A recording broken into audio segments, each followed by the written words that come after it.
Eh bien, malheureusement, la réputation du Royaume-Uni en matière de liberté d'expression est en déclin. Les Américains ont depuis quelque temps de grandes inquiétudes sur la liberté d'expression dans ce pays.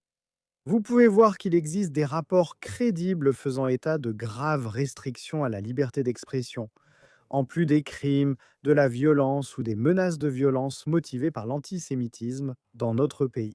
Et Nigel Farage, l'un d'entre eux, souligne que le rassemblement Unite the Kingdom devrait être traité de la même manière qu'une marche pro-palestinienne prévue le même jour. Et à la place, nous avons ce qui semble être un nouvel exemple d'une approche à deux vitesses.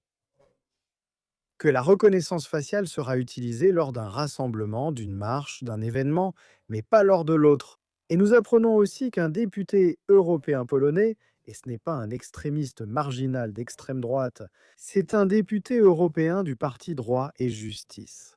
En Pologne, ce parti gouvernait le pays il n'y a pas si longtemps et il a été interdit d'entrer en Grande-Bretagne.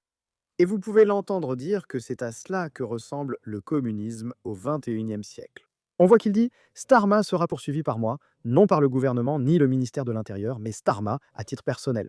Maintenant, l'argument de Starma, l'argument du Parti travailliste, comme vous pouvez le voir, c'est qu'ils empêchent des agitateurs d'extrême droite de venir dans le pays pour cet événement. Je vous demande seulement de réfléchir à la réputation internationale de notre pays, car le groupe des conservateurs et réformistes européens n'est pas un groupe marginal d'extrême droite farfelu. C'est un groupe du Parlement européen créé par David Cameron, les conservateurs britanniques, entre autres.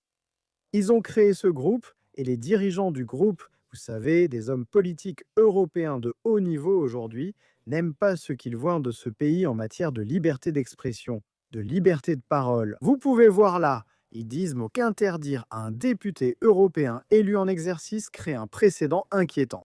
Il y a clairement maintenant une inquiétude internationale en ce qui concerne la liberté d'expression, la liberté de parole dans notre pays. N'hésitez pas à me faire part de vos réflexions à ce sujet dans les commentaires ci-dessous.